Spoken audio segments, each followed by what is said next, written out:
for them because I promised them. Para lang ma-break yung impasse noon. So, yun ang formula namin. Hindi ninyo alam yan. Hindi ko rin sinasabi sa review, maybe Bong, because we were in the room, and I was talking to him in whisper.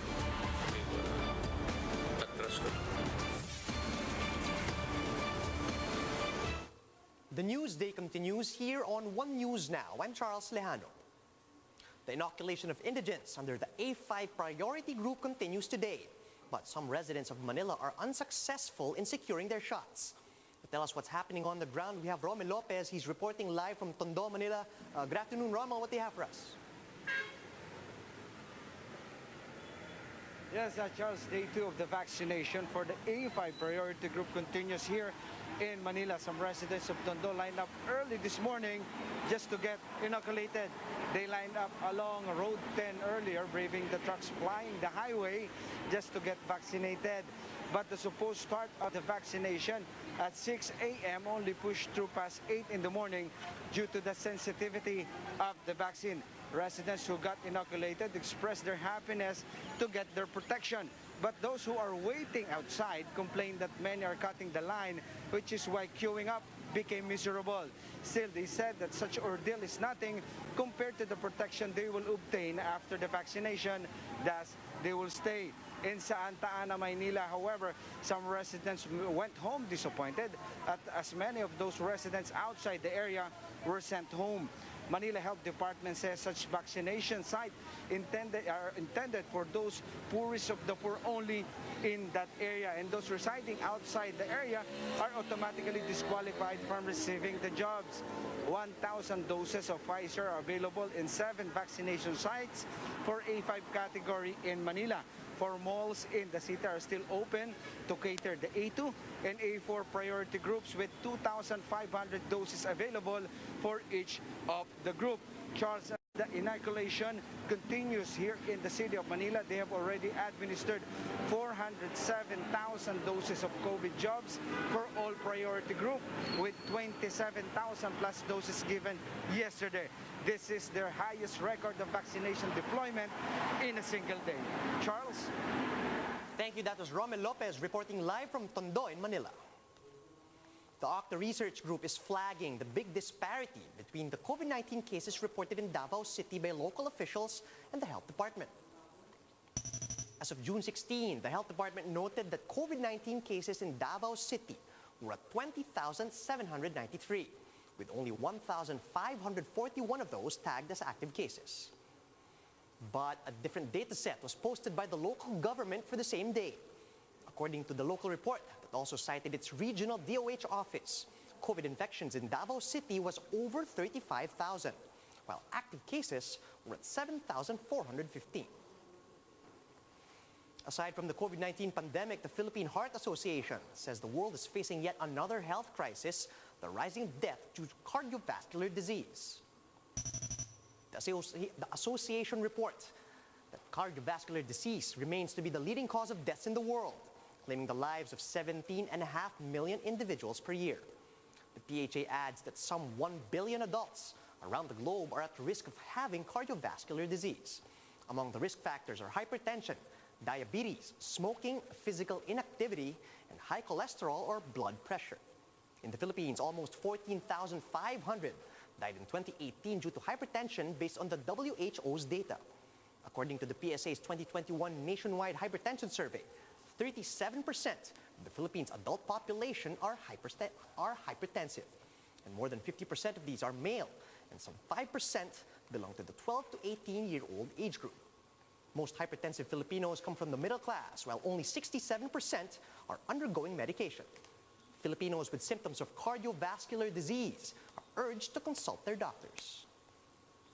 The Alagang Kapatid Foundation continues its blood donation drive this month. And today, Alagang Kapatid visited Batangas to seek donors from the PNP Provincial Police Office. Laila Panglinan with the story. Charles, 400 members of the PNP Batangas celebrated World Blood Donor Day by volunteering voluntarily giving blood to the Alagang Kapatid Foundation, DOH Region 4A, and Philippine Red Cross Batangas here at the PNP Provincial Police Office in Batangas City. Aside from the world slogan, "Give blood and keep the world beating," the Batangueños added their own battle cry that read, "Dugong Batanggenyo umaarangkada sa panahon ng pandemya." This slogan pretty much summarizes the resilience of the Batangas police and their undying service to their kababayans since the Taal volcano erupted last year at the height of the COVID-19 pandemic. They once again proved this after voluntarily giving blood to fellow Batangueños. Patients from the Batangas Medical Center will benefit from this voluntary blood donation drive. Donors underwent screening before the voluntary blood donation to know the blood type and to check if the donor's hemoglobin level is normal. Donors with coughs, colds, and fever are automatically disqualified. Each apparatus, like BP monitors and beds, are also sanitized after every use. Donors who have been fully vaccinated are also welcome. But the DOH Voluntary Blood Services Program stresses that blood coming from a fully vaccinated donor will not give COVID immunity to the recipient. And if you've just been jabbed recently, you have to wait for 28 days if you want to voluntarily give blood. And this is to see if the donor would experience adverse reactions to the COVID-19 vaccine. And for those living in Cavite who want to voluntarily give blood, you may do so tomorrow at the General Trias Convention Center from 8 a.m. until 12 noon. Reporting live from Camp Malvar in Batangas City, Laila Pangilinan, We Are One News.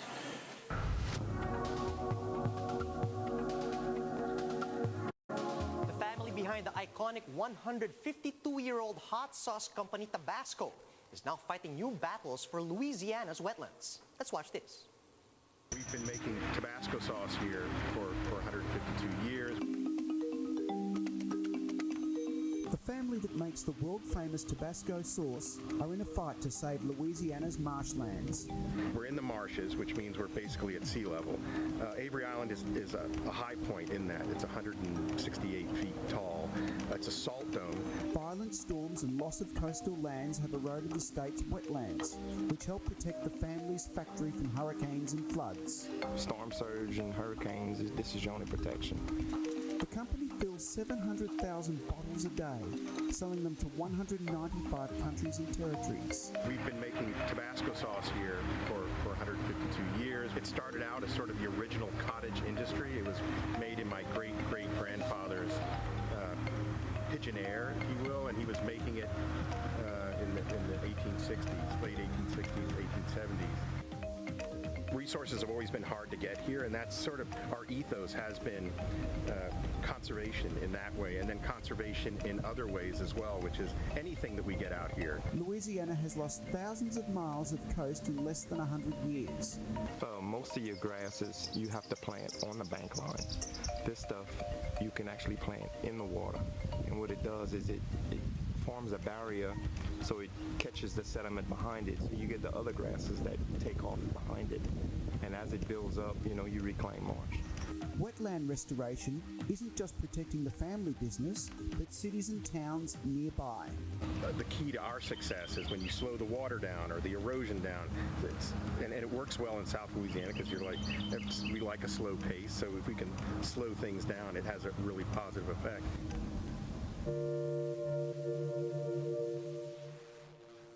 And those are the top stories of the hour.